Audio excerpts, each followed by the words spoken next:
আলী কার নাম? যিনি হচ্ছে সেহের খোদা বাবাজি আল্লাহর বাগ, তিনার নাম হচ্ছে হযরত আলী। জোরে বলে সুবহানাল্লাহ। বাবাজি। সোনা মানিক একটু বলবো নাকি আলী কার নাম? শুনতে রাজি আছেন? এই ঘটনাটা এদিকে একটু রাখি। আলী কার নাম চলেন।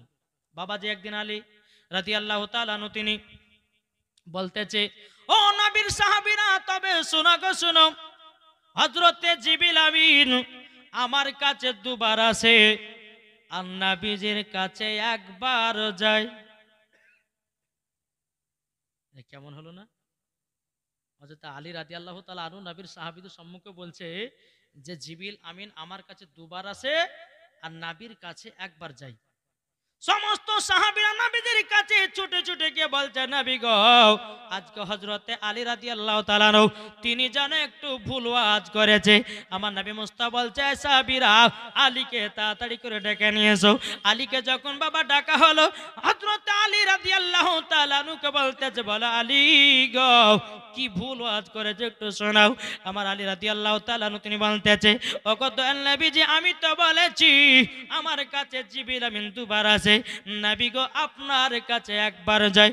আমার নবী মুস্তাফা গায়বের সংবাদদাতা নবী, তিনি জানে তবু নবী আমার বলতেছে, বলে আলী গো তুমি একবার বলো কেন কথাটা বলেছো, একটু বোঝায়া দাও, বোঝায়া দাও।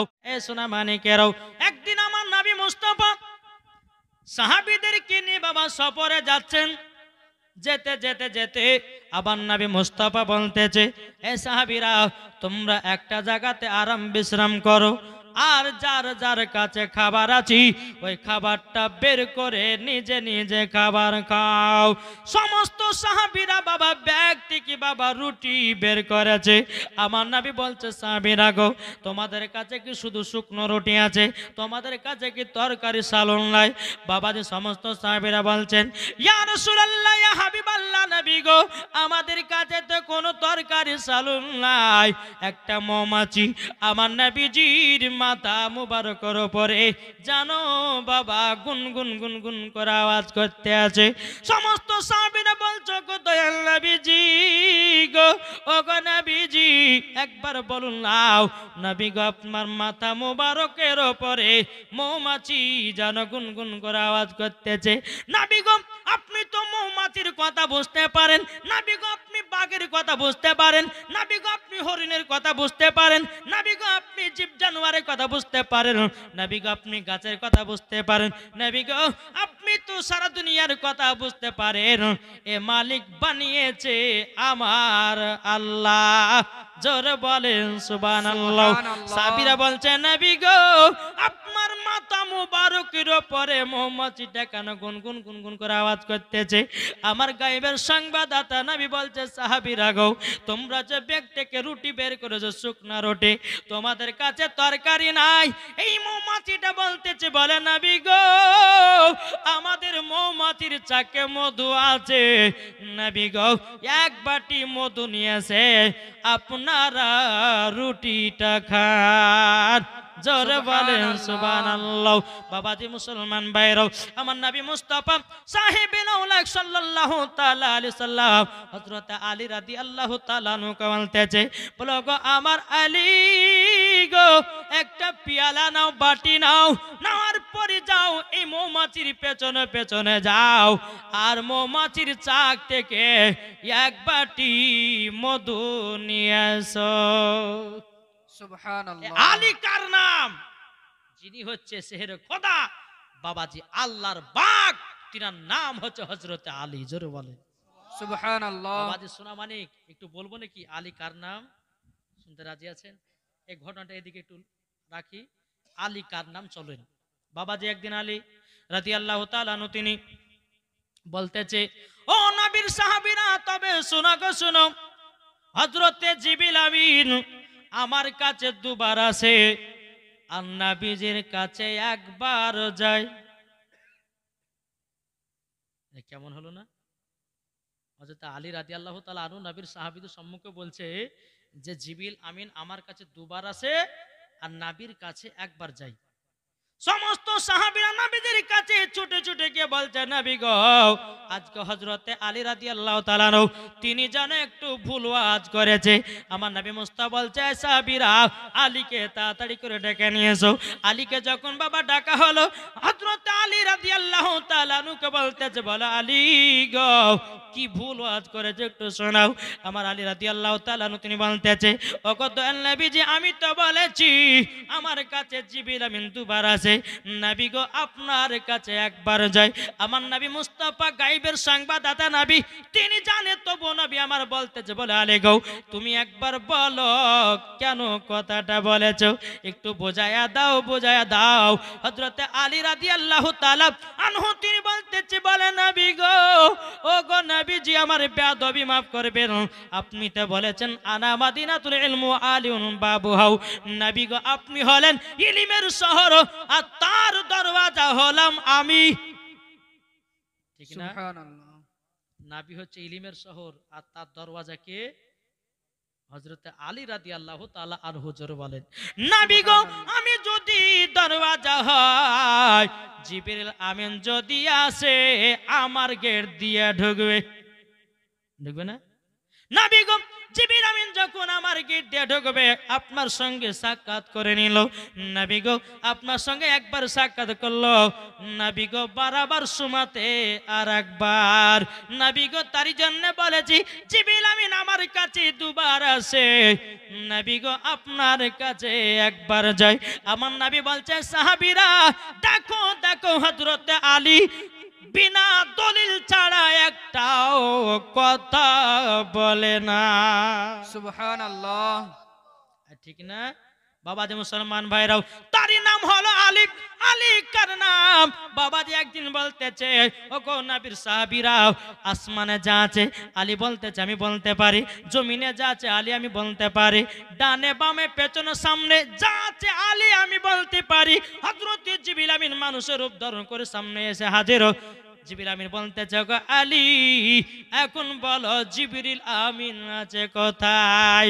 বাবাজি আমার আলী রাদিয়াল্লাহু তাআলা আনহু তিনি বাবা আসমানে তাকালেন, দেখতে পেলেন না, জমিনে তাকালেন, দেখতে পেলেন না, বামে তাকালেন, দেখতে পেলেন না, ডানে তাকালেন, পেছনে তাকালেন, দেখতে পেলেন না। হযরতে আলী রাদিয়াল্লাহু তাআলা আনহু তিনি যখন সামনে তাকিয়েছে, সামনে যখন বাবা তাকিয়েছে, হযরতে আলী রাদিয়াল্লাহু তাআলা আনহু তিনি বলতেছেন, আপনি হলেন জিবরিল আমিন।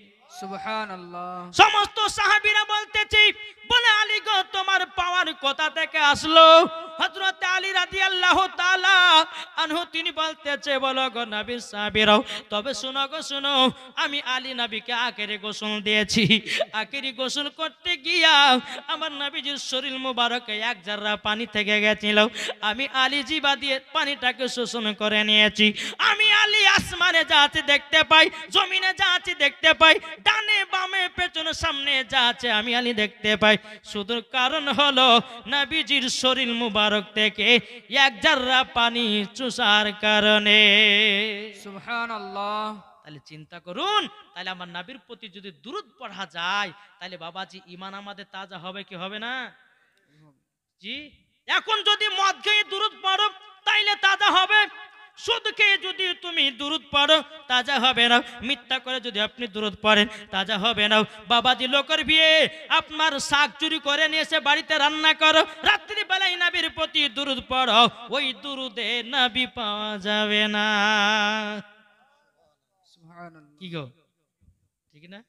আসুন বাবাজি, তো আমার নবী বলছে, আলী গো যাও একটা বাটি নিয়ে ওই মৌমাছির পেছনে পেছনে যাও আর এক বাটি মধু নিয়ে এসো। জোরে বলেন সুবহানাল্লাহ। যখন বাবা হযরত আলী রাদিয়াল্লাহু তাআলা আনহু তিনি বাবা মৌমাছির পেছনে পেছনে বাবা যেতে লাগলেন, যেতে যেতে যেতে বাবা মৌমাছির চাক থেকে এক বাটি মধু সংগ্রহ করে নিল। নেওয়ার পরে বাবা আমার নবীজির দরবারে হাজির করেছেন। আমার নবীজি বলতেছে, বলো গো আমার সাহাবীরা, তোমরা মধু দিয়ে রুটি খেতে লাগাও। সমস্ত সাহাবীরা বাবা আপনার মধু দিয়ে রুটি খেতে লেগেছেন। সমস্ত সাহাবীরা বলছে, নবী গো এই মধু এত মিষ্টি কেন? মৌমাছিরা কি করে মধু বানায়?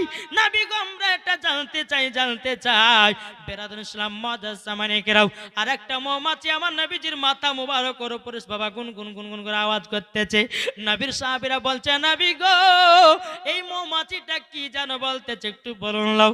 আমার নবী বলছে গো সাহাবীরাও মৌমাছিটা আবার বলতে এসেছে আরো যদি মধু লাগে অন্য চাকে মধু আছে দরকার লাগলে মধু আনতে যাবেন। যখন নবীর সাহাবীরা বলছে নবী গো আপনার কাছে একটাই আবেদন করব গো নবী মধু এত মিষ্টি কেন? বেরাদুল ইসলাম মাদাসামানিকেরাও আর একটা মৌমাছি নবীজির মাথা মুবারকের উপরে বাবা গুনগুন করে আওয়াজ করতেছে। সাহাবীরা বলছে নবী গো এই মৌমাছিটা আবার জানো কি বলতে আছে? আমার নবী বলতেছে সাহাবীরা তোমরা প্রশ্ন করেছো মৌমাছিরা কিভাবে মধু বানায় সেটাই আমাকে বলছে। হবে না সুবহানাল্লাহ সেটাই আমাকে বলতে আছি। তখন সাহাবীরা বলছে নবী গো আমরাও জানতে চাই এত মধু মিষ্টি হয় কি করে মধু বানায়? আমার নবী বলতেছি বলো গো আমার সাহাবীরাও তোমরা শুনে রেখে দাও মৌমাছিরা যখন মধু বানায় প্রত্যেকটা ফুল থেকে রসগুলোকে সংগ্রহ করে নিয়ে আসে।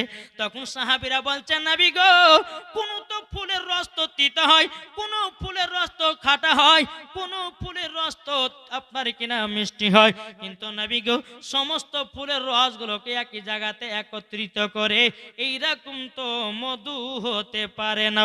বাবাজি মুসলমান ভাইরাও আমার নবী বলছে গো সাহাবীরা মৌমাছিরা যখন ফুল থেকে রসগুলোকে সংগ্রহ করে নিয়ে এসে একই জায়গাতে একত্রিত করার পরে আমার মৌমাছিরা আমার প্রতি দুরূদ পড়ে মধু তৈয়ার করে।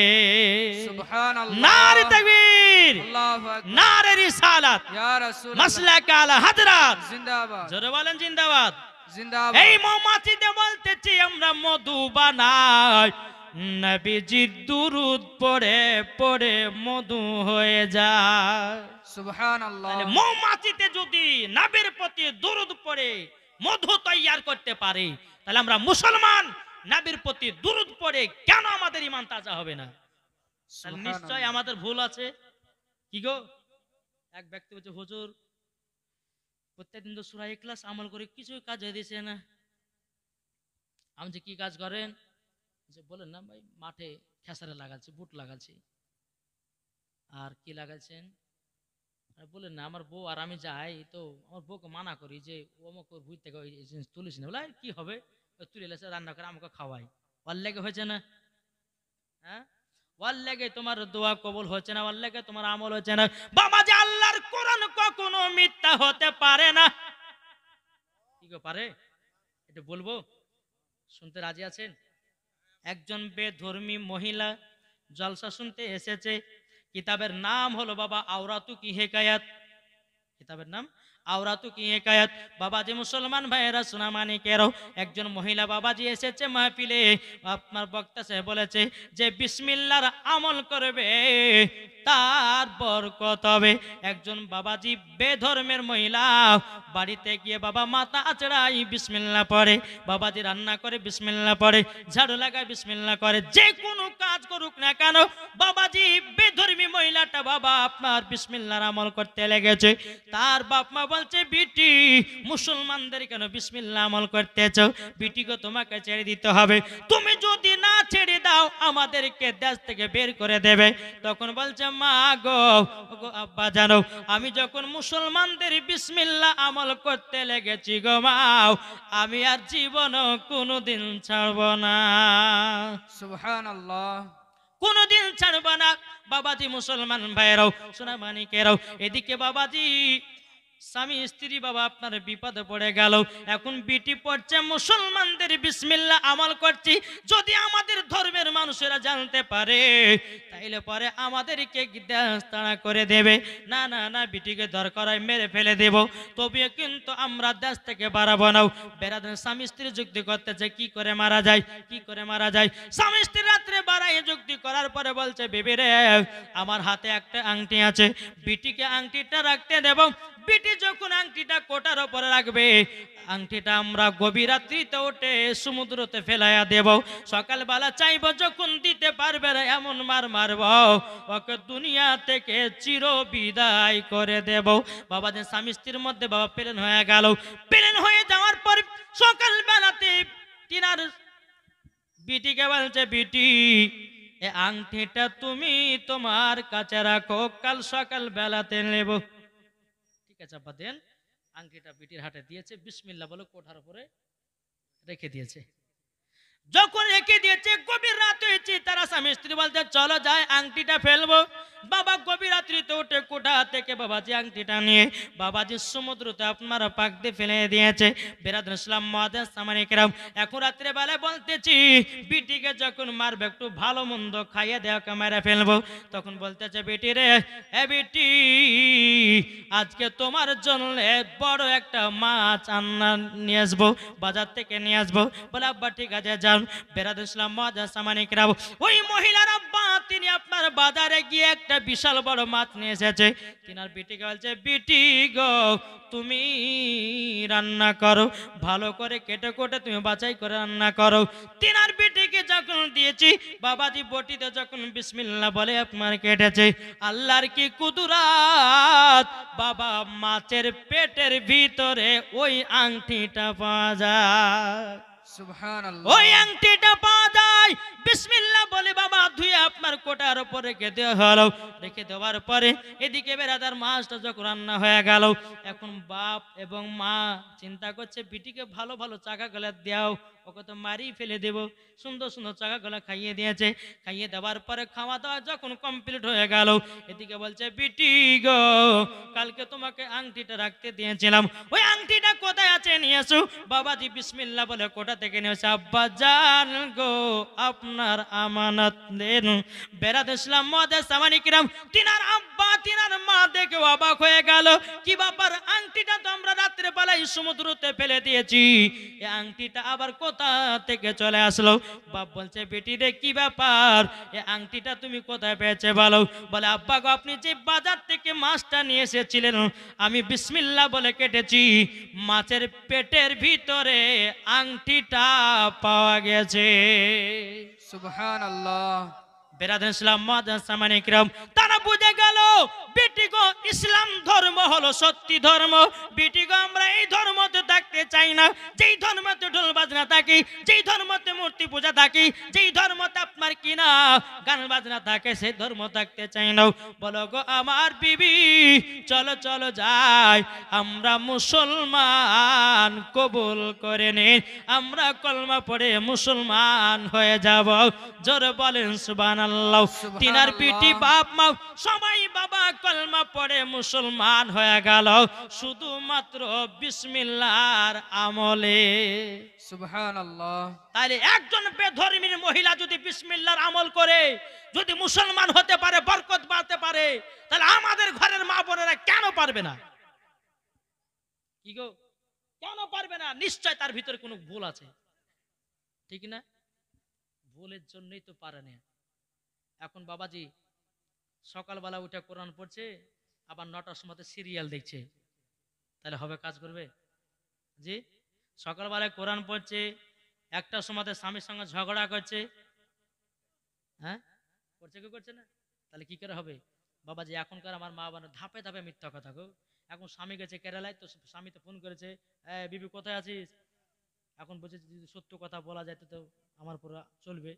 তাকে বললো না মার বাড়িতে পেয়েছে, কিন্তু মার বাড়ি যায়নি, গেছে বাজারে ঘুরতে। চলছে না? চলছে না? তাই বাবাজি মুসলমান আপনাদেরকে বলতেছে মা বোনেরা, এদিকের মা বোনেরা ভালো গো, স্বামীকে দুঃখ কষ্ট দেয় না, আমি জানি। হ্যাঁ বেরাদুল ইসলাম মুআজ্জাজ সামানে কেরাম, আল্লাহ পাক আল্লাহ তাআলা যেন আমাদের সকলকে নবীজির আশিক নবীজির প্রেমিক বানিয়ে নেয়। জোরে বলুন আল্লাহ মাবিন। তুমি মানলে মানো না মানলে মন মানো না, জোরে হবে না? তুমি মানলে মানো না মানলে মন মানো না, আশিকেরি আসল জান্নাত সোনার মদিনা। জোরে হবে না? সুবহানাল্লাহ আশিকেরি আসল জান্নাত সোনার মদিনা তুমি মানলে মানো না মানলে মানো না আশিকেরি আসল জান্নাত সোনার মদিনা আশিক হৃদয়ে যত ইশকেরি জ্বালা আশিক হৃদয়ে যত ইশকেরি জ্বালা দূর করিতে পারে ওই মদিনাওয়ালা জোর হবে না সুবহানাল্লাহ আশিক হৃদয়ে যত ইশকেরি জ্বালা দূর করিতে পারে ওই মদিনাওয়ালা তাই মদিনা মদিনা করে তাই মদিনা মদিনা করে হয়ে যাও ফানা আশিকের আসল জান্নাত সোনার মদিনা আশিকের আসল জান্নাত সোনার মদিনা জোরে বলেন সুবহানাল্লাহ বাবাজি শেষবার কথা বলবো আমার নবীজি বলেছে নামাজ রোজা যদি সঠিক করতে চাও নিজের বাপ মাকে মোহাব্বত করো কি গো ঠিক না এখন অনেক নামাজ পড়তেছে মা বাবাকে এক মুঠো ভাত দেয় না মা বাবাকে দুঃখ কষ্ট দেয় মা বাবাকে একটা পোশাক কিনে দেয় না মাকে শাড়ি কিনে দেয় না ও যুবক ভাই মা মরে গেলে মা পাওয়া যাবে না ওরে ভাই বাবা মারা গেলে বাবা পাওয়া যাবে না রে ভাই আপনাদেরকে একটা কথা বলি বাপ মাকে কেউ দুঃখ কষ্ট দিবেন না যদি দুঃখ কষ্ট দেন নামাজ রোজা সব কিছুই বিফলে যাবে সুবহানাল্লাহ ঠিক না জি একদিন আমার নবী মুস্তাফা শেষ করবো বাজ অল্পর মধ্যেই একটা বলে দিই হাদিস শরীফ বিরাজ ইসলাম আমার নবী মুস্তাফা সাহেবে লাউলাক সাল্লাল্লাহু তাআলা আলাইহি সাল্লাম একদিন সাহাবীদেরকে নিয়ে একটা কবরস্থানতে হেঁটে চলে যাচ্ছেন যেতে যেতে যেতে আমার গায়েবের সংবাদদাতা নবী বলছে সাহাবীরা দাঁড়িয়ে যাও বলো হুজুর কি হলো আমার নবী বলতেছে এই কবরে আযাব চলতেছে জোরে বলেন সুবহানাল্লাহ আমার নবী বলছে সাহাবীরা কবরে আযাব চলতেছে ওগো সাহাবীরা আমার সাথে তোমরা দুখানাকার হাত তোলো আল্লাহর কাছে দোয়া করে তার কবর আযাবটা যেন আল্লাহ বন্ধ করে দেয় সুবহানাল্লাহ আমার নবীজি যখন দুই কানা হাত তুলেছি বাবা তোলার পরে আল্লাহ পাক আল্লাহ তাআলাকে বলতেছে আল্লাহ গো যার কবর আযাব চলতেছি আল্লাহ গো তার কবরে আযাবটাকে বন্ধ করে দাও আমার আল্লাহ পাক আল্লাহ তাআলা গায়বী আওয়াজ দিয়ে বলতেছে বলো গো দয়াল নবীজি আজকে আপনার হাতের দোয়া কবুল হবে না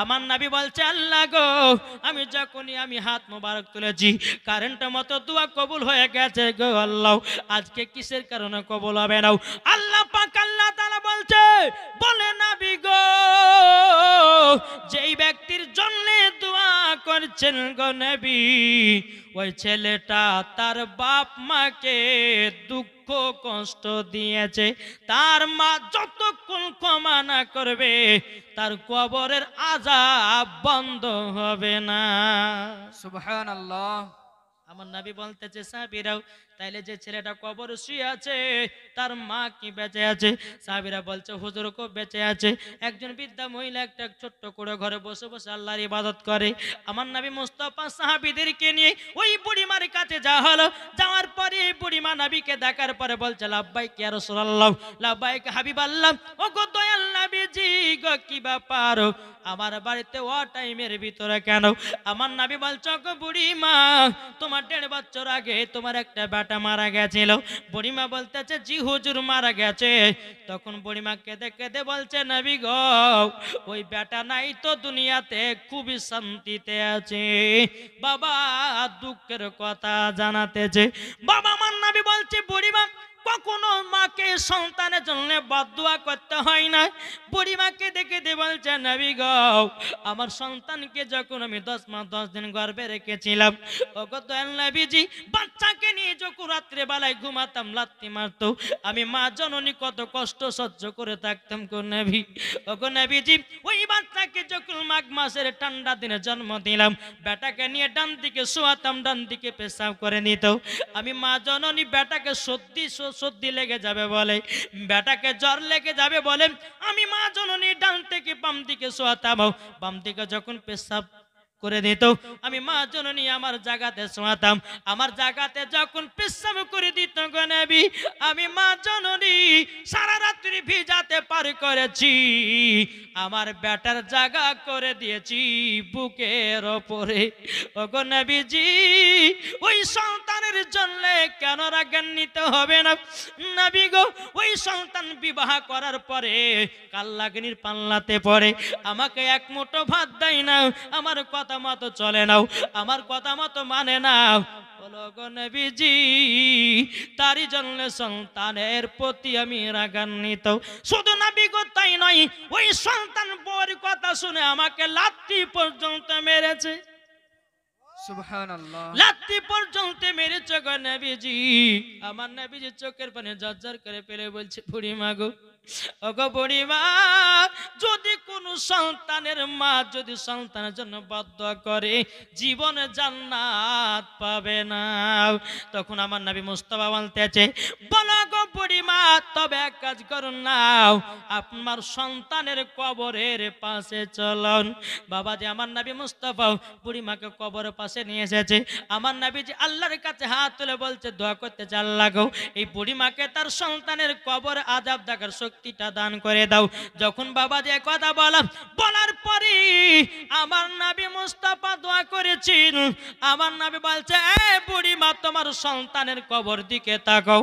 যখন বাবা তাকিয়েছে, বাবাজি তার সন্তান আগুনে যেন জ্বলতে আছে, আর মা মা করে চিৎকার করতেছে রে বাবাও। বুড়িমা চোখের পানি ফেলায় কান্না করতে লেগেছে। ওগো নবীজি, যেই দিন বাচ্চাকে আমি জন্ম দিয়েছিলাম নবী গো, সেই দিন তো একটা কষ্ট হয়েছিল, সেই দিনের কষ্টর থেকে নবী গো আজকে যেন 4 গুণ কষ্ট আরো বেশি পাচ্তেছি। ওগো নবীজি, আমার সন্তানকে আমি দিল থেকে মাফ করে দিলাম। সুবহানাল্লাহ, যখনই মাফ করে তোমারে বাবা, তার কবরে বাবাজি আযাব হালকা হয়ে গেছে। সুবহানাল্লাহ, হালকা যখন হয়ে যাওয়া, আমার নবী মুস্তাফা সাহেবের আওলাদ সাল্লাল্লাহু তাআলা সাল্লাম সাহাবীদেরকে বলল, গো সাহাবীরা, এক কাজ করো, 2টো খেজুরের ডাল কেটে নিয়ে এসো। 2টো খেজুরের ডাল কেটে নিয়ে আসা হলো। বাবাজি তার কবরে বাবাজি জিন্দা জিন্দা খেজুরের ডাল গুলো কেটে দেওয়া হলো। বাবাজি মুসলমান ভাইরাও, সাহাবীরা বলছেন, নবী গো, আপনি খেজুরের ডাল জিন্দা জিন্দা কেটে দিলেন কেন? আমার নবী বলছেন, সাহাবীরা গো, যতদিন পর্যন্ত এই কবরে জিন্দা খেজুরের ডালটা থাকবে, কবরের আযাব হালকা হতে থাকবে। সুবহানাল্লাহ। বাবাজি, তাই আপনাদেরকে বলছি, বাপ মাকে কেউ দুঃখ কষ্ট দিবেন না।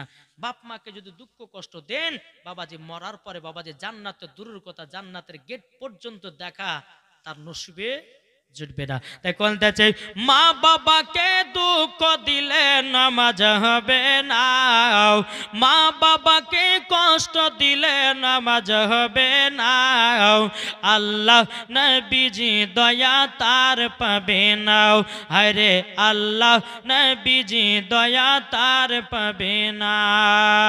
মা বাবা অতি আপন, মা বাবাকে করো যতন, মা বাবা অতি আপন, মা বাবাকে করো যতন।